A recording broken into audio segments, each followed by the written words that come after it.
আসসালামু আলাইকুম।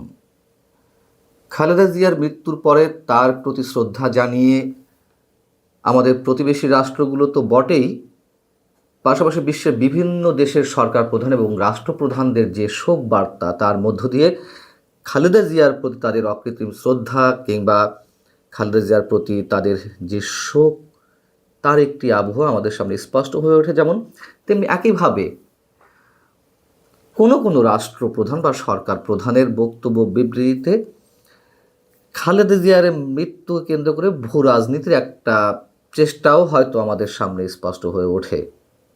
আসছে সে বিষয়ে, যেমন খালেদা জিয়ার জানাজায় উপস্থিত থাকতে বা তার প্রতি শেষ শ্রদ্ধা নিবেদনের জন্য এরই মধ্যে যারা বাংলাদেশে এসে উপস্থিত হবেন, তাদের মধ্যে রয়েছেন ভারত, পাকিস্তান, ভুটান এবং নেপালের প্রধানমন্ত্রী, মালদ্বীপের শিক্ষামন্ত্রী। এর পাশাপাশি হয়তো আরও অনেকেই উপস্থিত হবেন যাদের বিষয়ে এখনও পর্যন্ত আমরা নিশ্চিত হতে পারিনি। তো যে শোক বার্তাগুলো আমাদের সামনে এসেছে, সেখান থেকেও খালেদা জিয়ার প্রতি তাদের যে অকৃত্রিম শ্রদ্ধার বহিঃপ্রকাশ, সেটি আমরা অবশ্যই শ্রদ্ধার সঙ্গে স্মরণ করতে পারি। যেমন ভারত, পাকিস্তানের প্রধানমন্ত্রী, মালদ্বীপের প্রেসিডেন্ট, চীনের প্রধানমন্ত্রী, নেপালের প্রধানমন্ত্রী, ভারতের কংগ্রেস নেতা রাহুল গান্ধী, তারা তাদের অবস্থান থেকে শোকবার্তা পাঠিয়েছেন বা কেউ কেউ তাদের এক্সে পোস্ট করেছেন। আমরা তিনজন মানুষের তিনটি পোস্ট একটু উল্লেখ করতে চাই। যেমন ভারতের প্রধানমন্ত্রী নরেন্দ্র মোদী, তিনি লিখছেন 2015 সালের ঢাকায় তার সাথে অর্থাৎ খালেদা জিয়ার সাথে উষ্ণ সাক্ষাতের কথা স্মরণ করছি। তিনি বলছেন পরিচালিত করবে এবং তিনি তার আত্মার শান্তি কামনা করেছেন, প্রার্থনা জানিয়েছেন। বেগম জিয়া অসুস্থ থাকাকালীন এক বার্তায় তিনি তার আরোগ্য কামনা করেছিলেন এবং তার চিকিৎসার জন্য সব ধরনের সহযোগিতা করতে ভারত প্রস্তুত বলেও তিনি জানিয়েছিলেন। পাকিস্তানের প্রধানমন্ত্রী শেহবাজ শরীফ, তিনি লিখছেন, সাবেক এই প্রধানমন্ত্রীর ইন্তেকালে আমি গভীরভাবে শোকাহত। বাংলাদেশের উন্নয়ন ও অগ্রগতির প্রতি তার আজীবন সেবা এক স্থায়ী ঐতিহ্য তৈরি করে গেছে। বেগম জিয়া পাকিস্তানের একজন আন্তরিক এবং অঙ্গীকারবদ্ধ বন্ধু ছিলেন। চীনের প্রধানমন্ত্রী লি চিয়াং, তিনি যে স্টেটমেন্ট দিয়েছেন, জনগণের পুরনো বন্ধু, তার প্রধানমন্ত্রিত্বের সময়ে সহযোগিতার সমন্বিত অংশীদারিত্ব প্রতিষ্ঠা করেছিল চীন ও বাংলাদেশ। দীর্ঘমেয়াদী বন্ধুত্ব, সমতা ও পারস্পরিক মঙ্গলের বৈশিষ্ট্য নিয়ে গড়া এই অংশীদারিত্ব দ্বিপক্ষীয় সম্পর্কে উল্লেখযোগ্য অগ্রগতির পথ তৈরি করেছিল। বিষয় হচ্ছে যে বিভিন্ন দেশের সরকার কিংবা রাষ্ট্রপ্রধান থাকা অবস্থায় কারো মৃত্যুতে আমরা বিদেশি রাষ্ট্রগুলোর সরকার প্রধান বা রাষ্ট্রপ্রধানদের শোক বিবৃতি দেখি, শোক বার্তা দেখি, এমনকি বিরোধী নেতাদের মৃত্যুর পরেও বা মৃত্যুকে কেন্দ্র করেও তারা এই ধরনের স্টেটমেন্ট দিয়ে থাকেন। তবে সবার ক্ষেত্রে নয় নিশ্চয়ই, বিরোধী দলীয় নেতা থাকা অবস্থায়। কিন্তু খালেদা জিয়া তো এই মুহূর্তে সরকার প্রধান কিংবা বিরোধী দলীয় নেত্রী, এর কোনোটিই নন।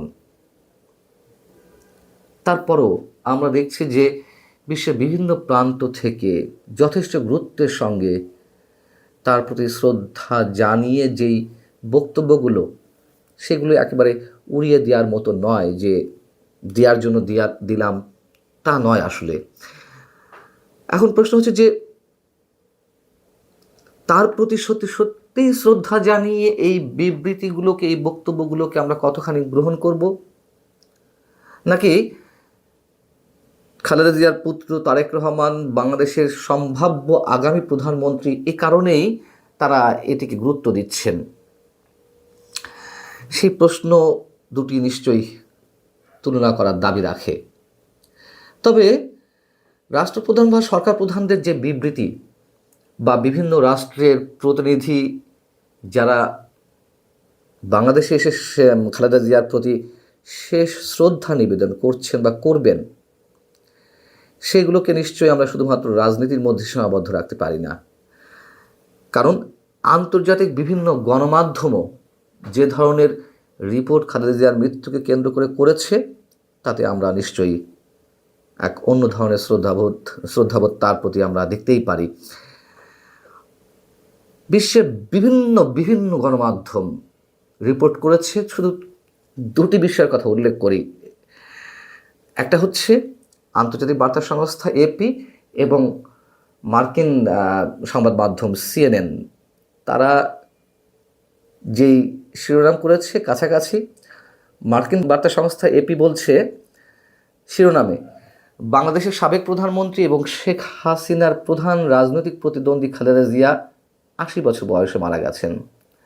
আবার সিএনএনের শিরোনামও এরকম যে বাংলাদেশের সাবেক প্রধানমন্ত্রী শেখ হাসিনার মূল রাজনৈতিক প্রতিদ্বন্দ্বী খালেদা জিয়া ৮০ বছর বয়সে মারা গেছেন। এবং সবচেয়ে উল্লেখযোগ্য যেটি, ভারতের বিভিন্ন গণমাধ্যম কিন্তু আজীবন ভারত তোষণ নীতির বিরোধিতাকারী যেই নেত্রী খালেদা জিয়া, তার মৃত্যুর পরে যে রিপোর্টগুলো প্রকাশ করেছে সেগুলো অবশ্যই আমাদেরকে গুরুত্বের সঙ্গে নিতে হবে। যেমন এনডিটিভি সহ কোনো কোনো গণমাধ্যম তাদের শিরোনাম করেছে এরকম, ভারত নীতি সর্বদা বাংলাদেশের সার্বভৌম অংশবিশেষ। আমি আপনাদেরকে একটু পড়ে শোনাই, দীর্ঘ একটি প্রতিবেদন।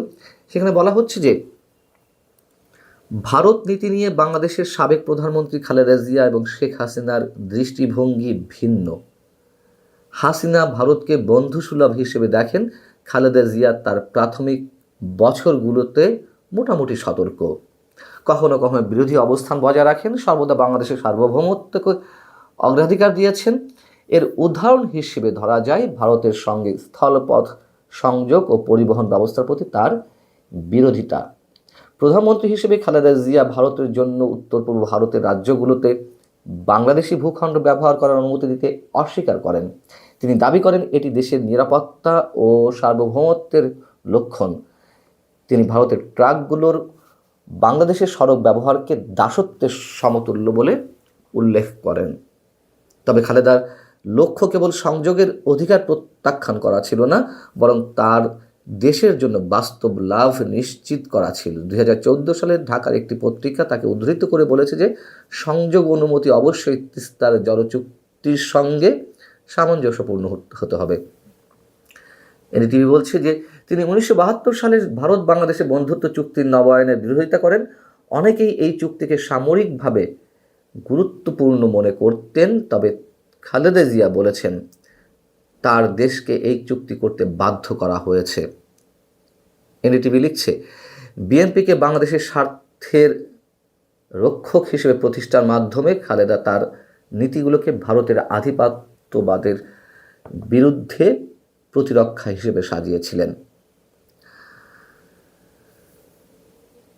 ভারতের প্রথম সারির কোনো গণমাধ্যম খালেদা জিয়ার মৃত্যুর পরে তাকে যেভাবে মূল্যায়ন করছে, এর মধ্যে অনেক বিষয় ইঙ্গিত করে। তার প্রতি শ্রদ্ধাবোধের জায়গাটি স্পষ্ট হতে পারে। আবার নরেন্দ্র মোদীর যে বক্তব্য সাম্প্রতিক সময়ে এবং তারেক রহমান দেশে ফিরে আসার পর ভারতের এই গণমাধ্যমগুলো যেভাবে রিপোর্টিংগুলো করছে, তাতে আমাদের কাছে মনে হচ্ছে খালেদা জিয়াকে কেন্দ্র করে বা পরবর্তী পর্যায়ে এসে তারেক রহমানকে কেন্দ্র করে ভূ রাজনীতির কোনো কোনো ক্ষেত্রে বিশেষ ইঙ্গিত আমরা পেতে পারি। পাশাপাশি চীনের প্রধানমন্ত্রী যে পোস্ট করেছেন, শেহবাজ শরীফ যে পোস্ট করেছেন, তাতে আমরা এটুকু বলতে পারি যে এই যে চিরবৈরী সম্পন্ন রাষ্ট্রগুলোর যে প্রতিক্রিয়া, তাতে খালেদা জিয়া সম্ভবত এই তিন রাষ্ট্রকে এক বিন্দুতে এনে দাঁড় করিয়েছেন বাংলাদেশের প্রতি তাদের দৃষ্টিভঙ্গি প্রকাশের ক্ষেত্রে। তিনি তো সাধারণ একজন গৃহিণী ছিলেন এবং কথা অনেকেই বলেন যে একজন সাধারণ গৃহিণী থেকে মাত্র অল্প কিছুদিনের মধ্যে তিনি একজন ক্যারিজমেটিক লিডারে পরিণত হলেন এবং একই সঙ্গে বিএনপি প্রতিষ্ঠাতা সাবেক রাষ্ট্রপতি জিয়াউর রহমানের মৃত্যুর পর যে এলোমেলো অবস্থায় ছিল এই দলটি, সেই দলের পুনর্জন্ম ঘটেছে তার হাত দিয়েই। আপনার মূল্যায়ন?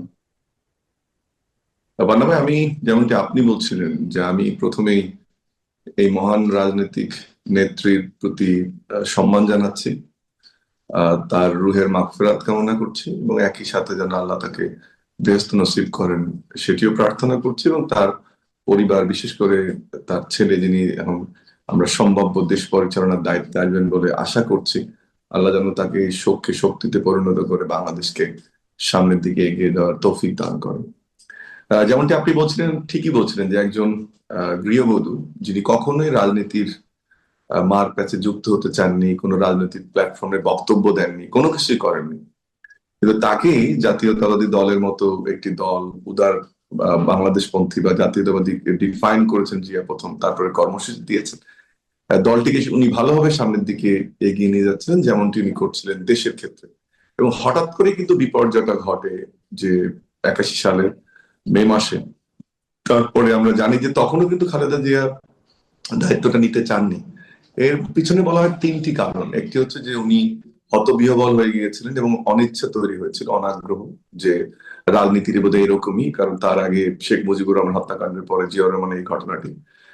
দ্বিতীয় হচ্ছে তখন তার সামনে আমরা জানি যে জিয়াউর রহমান একজন সৎ মানুষ ছিলেন এবং তার সহায় সম্বল কিছু ছিল না। সো পরিবারের 2টি সন্তানকে উনি সবসময় দেখাশোনা করেছেন, দায়িত্ব পালন করেছেন, সেই জায়গাটাতে উনি গুরুত্ব দেওয়ার চিন্তা ভাবনা করেছেন।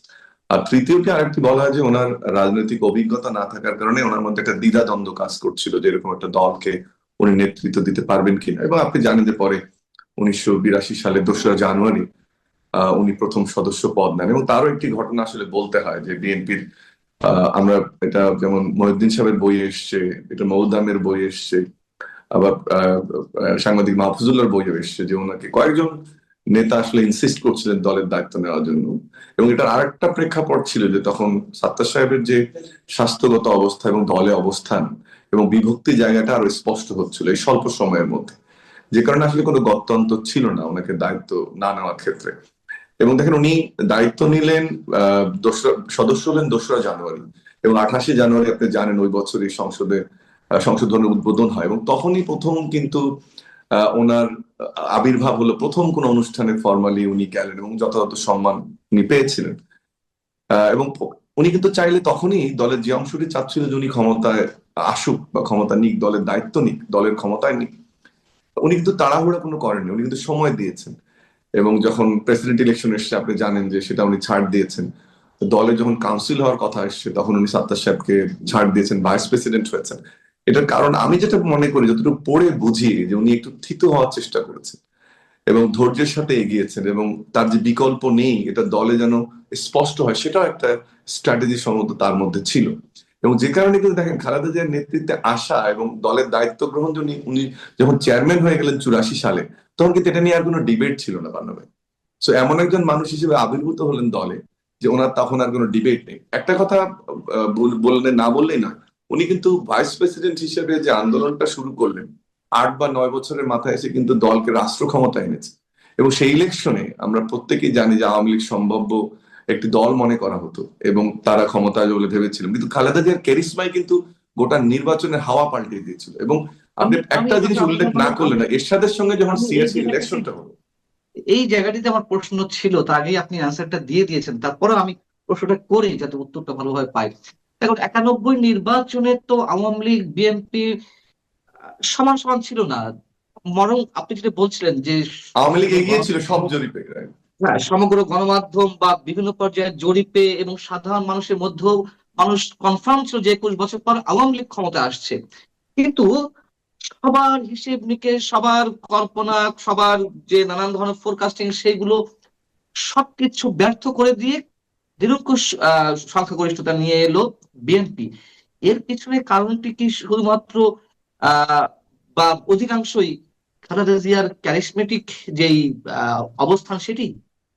না, এখানে একটা রাজনৈতিক সিদ্ধান্তকে আপনাকে কনসিডারেশন নিতে হবে। গোটা এরশাদ বিরোধী আন্দোলনটাকে ব্যাখ্যা না করলে আসলে হঠাৎ করে এটা হয়েছে, মানুষের মনের মনিকোটা বা ভোটারদেরকে ইনফ্লুয়েন্স করছে, সেটা সেই আলোচনাটা হওয়া দরকার, তাহলে যথোপযুক্ত অ্যান্সার একটা হবে। দেখেন 86 সালের ইলেকশনে যখন একদিকে ওনার দল থেকে ইনফ্লুয়েন্সিয়াল লিডাররা চলে যাচ্ছে জাতীয় পার্টির দিকে, এটা খেয়াল করেন আপনার মওদুদ আহমেদ সহ সবার যে শক্তিশালী নেতারা যাদের কাছে উনি শিখতে চেয়েছিলেন, সেই শক্তিশালী ক্যারেক্টার গুলো কিন্তু সরে গেছে বিএনপি থেকে একদিকে। অন্যদিকে সিআরসি নির্বাচনের যে আবহটা তৈরি করা হয়েছিল এবং যেভাবে এটাকে প্রস্তুত করা হয়েছিল সেই ফাঁদে কিন্তু আওয়ামী লীগ এবং জামাত ইসলামে সেই গাদ্দার একটি দল বা ওই সময় টেম্পো যেটা ছিল তার বাইরে গিয়ে ওই তকমাটা তাদের কপালে তারা লিখে নিয়েছিল যে বিট্রেয়াল হিসাবে। এটা কিন্তু একটা সিগনিফিকেন্ট মোড় ছিল যেটা 91 ইলেকশনে মানুষকে ইনফ্লুয়েন্স করেছে। এবং দেখেন যে কারণে যেটা হয়েছে, এক পর্যায়ে এসে খালেদা জিয়াই হয়ে গেছেন স্বৈরাচার বিরুদ্ধে আন্দোলনের একমাত্র নেত্রী। এইটা কিন্তু একটু পান্না ভাই আন্ডারলাইন করতে হবে, কারণ যখন অ্যানালাইজ করুন পুরো ঘটনাটা, অনেক প্রোগ্রামে খালেদা জিয়া শেখ হাসিনা একসাথে বক্তব্য দিয়েছেন, কথা বলেছেন, দুটো পার্টে ভাগ করেন। 86 পরে এসে দেখেন যে ছাত্র দলের তখন যেভাবে তৈরি করেছেন ছাত্র দলকে, ছাত্রদল ছিল 90-এর গণ অভ্যুত্থানের প্রথম এবং মেইন নিয়ামক। কারণ শিক্ষা প্রতিষ্ঠানগুলোতে জিয়াউর রহমান যে সংগঠনটা করতে চেয়েছিলেন খালেদা জিয়ার সময়, সেটা গতিপ্রাপ্ত হয়েছে তার নির্দেশনা, এবং তার একটা অ্যাটেনশন ছিল যে ছাত্রদলকে শক্তিশালী করতে হবে। তার একটা প্রকৃষ্ট উদাহরণ ঢাকা বিশ্ববিদ্যালয়ের সময়। এবং যে কারণে কিন্তু ওই আন্দোলনটার পুরোপুরি ক্রেডিটটা অনেকটাই চলে গেছে 7 দলীয় জোটে, তার নেতৃত্বে যেটা ছিল। আর 8 দলীয় জোট কিন্তু 86-তে যে মাঠটা খেলো সিদ্ধান্তের কারণে, সেটি কিন্তু আর হয়নি। এটা এক। দুই হচ্ছে যে আপনি যদি খালেদা জিয়ার প্রোগ্রামের বক্তব্যগুলো খেয়াল করেন, তার বিভিন্ন প্রোগ্রামে অংশগ্রহণ খেয়াল করেন, বা মাঠের রাজনীতিটা খেয়াল করেন, আমার মনে হয় এখানে শেখ হাসিনার চেয়ে বেশ কিছুটা এগিয়ে ছিলেন খালেদা জিয়া। মানে মাঠের রাস্তার রাজনীতি, বক্তব্য, জনসেবা, পুলিশের ব্যারিকেড ভাঙ, এই জায়গাটাতে খালেদা জিয়া এগিয়েছিলেন। আর আরেকটা জিনিস বলি, ওই যে ক্ষতটা তৈরি হলো বিশ্বাস অবিশ্বাসের, এবং যেহেতু স্বৈরাচার বিরুদ্ধে আন্দোলনের মোমেন্টামটা তৈরি হয়েছিল, কিন্তু জনপ্রিয় দিক থেকে কিন্তু তখন মনে করা হচ্ছিল যে আওয়ামী লীগ ক্ষমতা আসবে। কিন্তু তার যে ব্যক্তিগত নৈপুণ্য, তার যে ব্যক্তিগত চরিত্র, সেটি কিন্তু আসলে তখন ইনফ্লুয়েন্স করেছিল নির্বাচনের ক্ষেত্রে, এবং যে কারণে এই ক্রেডিটটা খালেদা জিয়াকে দেয়া হয়, বা উনি ডিজার্ভ করেন যে উনি এই বিএনপি সংগঠন হিসেবে নয়, বরং খালেদা জিয়ার ক্যারিসমেটিক নেতৃত্বের কারণেই একটা ভঙ্গুর দল কিন্তু পরিণত হয়েছিল। মানুষ চলে যাচ্ছিল, নতুনরা আসছিল, নবীন প্রবীণের সমাবেশ ঘটেছে এই সময়, কিন্তু উনি ঐক্যের ঝান্ডাটা রেখেছিলেন বলেই কিন্তু ক্ষমতায় যাওয়া সম্ভব হয়েছিল। তিনি 41 বছর দলের চেয়ারপারসনের দায়িত্ব পালন করেছেন এবং তিনি তো আপসীন নেত্রী হিসেবে পরিচিত বড় একটা মানুষের কাছে, দেশের জনগোষ্ঠীর। এবং এরশাদের সময় নানান ধরনের প্রলোভন ছিল তার অধীনে নির্বাচনে যাওয়ার জন্য, তিনি সেক্ষেত্রে আপসহীন ছিলেন, যে কোনো অবস্থাতে তিনি নির্বাচনে যাবেন না, তার জন্য তাকে একাধিকবার কারাবরণ করতে হলো। এমনকি 1-11-এর সময়ও তাকে নানান ধরনের মুচলেকা দিতে হয়েছে। মুচলেকা দেওয়া লাগলেও ওই সময়ও আমরা যতদূর জানতে পারি, ওই সময় নানান ধরনের ট্রাপ বা নানান ধরনের প্রলোভন ছিল, কিন্তু সেক্ষেত্রেও তিনি আপোষহীন ছিলেন। তিনি আপোষহীন ছিলেন বিভিন্ন ক্ষেত্রে, কথা সত্য। এবং আমি একটু জানতে চাই, কিন্তু আবার সেই মানুষটার মধ্যেও আমরা দেখলাম যিনি গণতন্ত্রের জন্য লড়াই করছেন, 96 নির্বাচনে, 91 নির্বাচনে যেমন তত্ত্বাবধায়ক সরকার বা অস্থায়ী সরকারের মাধ্যমে, তারও তো অন্যতম লক্ষ্য ছিল এটি, এবং সেই ধরনের একটি সরকার ব্যবস্থার মাধ্যমে তিনি ক্ষমতা এলেন। কিন্তু 96 এসে তার হাত দিয়েই আবার তত্ত্বাবধায়ক সরকারের একটা, মানে ওই রূপরেখাটির কিছুটা হলেও বিচ্যুতি ঘটলো। একইভাবে 2007-এ এসে বিচারপতি কে এম হাসানের বয়স বাড়িয়ে দেওয়া হলো, মানে বিচারপতিদের বয়স বাড়ানো হলো যাতে কে এম হাসানকে তত্ত্বাবধায়ক প্রধান করা যায়। এই বিতর্কগুলো এসেছে কেন? এইগুলো আহ আসলে দলের মধ্য থেকে একটা পক্ষের বুদ্ধি পরামর্শে তিনি এই ভুলগুলো করেছিলেন, নাকি আসলে মানুষ মাত্রই ভুল, তিনিও একটু অন্যভাবে চিন্তা ভাবনা করছিলেন? আমরা কিভাবে মূল্য আছে? ওনার মৃত্যুকে কেন্দ্র করে পান্না ভাই জল ঘোলা হওয়ার আমি আশঙ্কা দেখি না। উনি থাকলেও একটি গোষ্ঠী যেটিকে আমরা দেখছি, এবং নতুন জোটের আত্মপ্রকাশের পরে এখন তো বাংলাদেশ দুই ধারায় বিভক্ত, একটি উদারপন্থী ধারা আর একটা রক্ষণশীল ধারা। উদারপন্থীটা সম্ভবত বিএনপি লিড করছে, রক্ষণশীলটা জামাত লিড করছে। মানুষের সামনে এই প্রশ্নটা এখন ওপেন। এখন এই দুটো জোটেরই তো ইকুয়েশনটা হবে যে কে অস্থিতিশীলতা করবে এবং করবে না। এবং আপনি যদি দেখেন যে কর্মসূচির দিক থেকে ফিলসফি ঠিক করেছে 31 দফা বিএনপি, কর্মসূচি দিয়েছে, আবার এভরি নিটিগিটি লেভেলে ফার্মার্স কার্ড, ফ্যামিলি কার্ডের কথা বলছে, তারা কিন্তু নির্বাচনে চলে গেছে অলরেডি, নির্বাচন কেন্দ্রিক প্রচারণা। কিন্তু অন্য জোটটি কিন্তু এই জোট সমন্বয় অস্থিতিশীলতা, আবার শুনলাম যে যখন জোটটা গঠিত হলো তখন জামাতের আমির বললেন যে লেভেল প্লেইং ফিল্ড হয়নি। আমি এই প্রশ্নটা আসলে আমাকে খুব ভাবিয়ে তুলেছে যে কেন এই কথাটা বলে যে লেভেল প্লেইং ফিল্ড নাই। সম্ভবত সবচেয়ে ভালো রাজনৈতিক এবং আমলাতান্ত্রিক দিক থেকে ভালো অবস্থা আছে জামাত, যখন বলা হয় যে লেভেল প্লেইং ফিল্ড নেই, এই ছোট ছোট বাক্যগুলোকে কিন্তু ব্যাখ্যার প্রয়োজন আছে। এবং সেটি খালেদা জিয়ার মৃত্যুর সঙ্গে সরাসরি জড়িত তো অবশ্যই নয়, কিন্তু ওই জায়গাটা যেটা আমি বললাম যে ঐক্যের প্রতীক, জাতির যে গার্ডিয়ানশিপ, সেই জায়গাতে অবশ্যই উনি বেঁচে থাকলে এই আশঙ্কাগুলো হয়তো আরো বেশি দূরীভূত হতো, বা আমাদেরকে হয়তো বা ছুতেই পারতো। অনেক ধন্যবাদ ডক্টর আব্দুল্লাহ মামুন আপনাকে এমন একটি দিনে আমাদেরকে সময় দেওয়ার জন্য। দর্শক, শেষ করছি অবশ্যই আম, আমাদের মাঝ থেকে তিনি চলে গেলেন সাবেক প্রধানমন্ত্রী, তিনবারের সাবেক প্রধানমন্ত্রী বিএনপি চেয়ারপারসন খালেদা জিয়ার। তার এই প্রস্থানে আমরা তার বিদেহী আত্মার মাগফিরাত কামনা করে শেষ করছি। আল্লাহ হাফেজ।